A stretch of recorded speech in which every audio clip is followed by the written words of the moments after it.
Rissington's landmark redwood tree could have lived for more than 1,000 years, but had suffered dieback after just 120 years, possibly because it was surrounded by bitumen roads. Hastings District Council said the 40-metre tall tree had to go in case it fell on Puketitri and Soldier Settlement roads.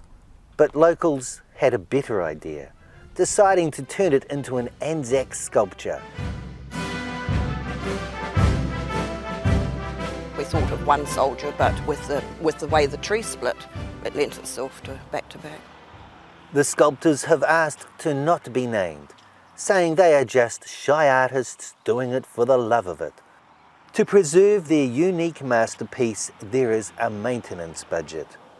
Every 5 years we will revarnish or re-stain or whatever is necessary to, keep it up to scratch. So, yeah, I hope it lasts forever.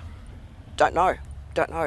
This is a different type of wood, of course, being the redwood rather than the macrocarpus that have been used before.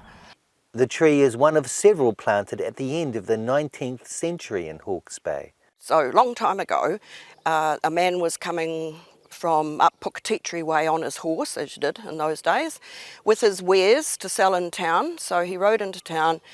I think he came to town once every 3 months or something, the story goes. Of course, he'd go on a bit of a bender once he'd got his money for his skins and hides or whatever he had, and then climb upon his horse and, wander on home. The horse would bring him home. So wherever he stopped on the way home, he'd plant a redwood tree. And this is one of them. There is still the odd one dotted around, but there's a lot of them that have gone as well, yeah. A big team effort went into the fundraising, but the response was well worth it. We've been really surprised by the response. Once we got, people knew about it, it's been great. People have given very generously.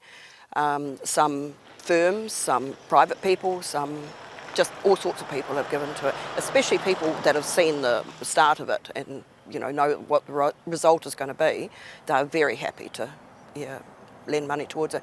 It's going to be so iconic for our Rissington district and a bit of an attraction, I think, for people going past by the amount of toots that the guys get when they're working. Like many rural communities in New Zealand, Rissington is paying greater attention to Anzac Day.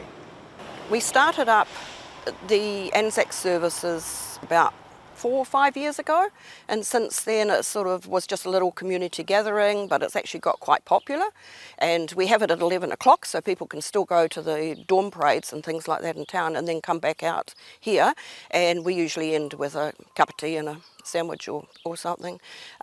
We usually have one uniformed soldier that lays the wreath and a few dignitaries here, so this year we hope to combine the opening of the redwood with it, but it's not going to be completed in time due to so much bad rain and weather, so we're going to have an opening for the redwood a little bit later on down the track, make it special.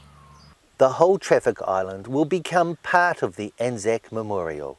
So when it's complete, it's going to have bollards around, metal bollards around the tree. Within that will be plantings of either grasses or the ringa lilies and poppies, which a friend has made, so they'll stand on wires and wave in the breeze. And also we will, around the base of the tree, have placards. We'll have the history and a little bit of information on the area here and the history and how the tree got there and all that sort of thing.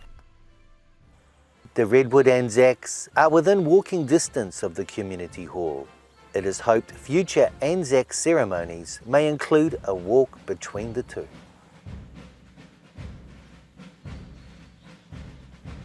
Patrick O'Sullivan, Local Focus.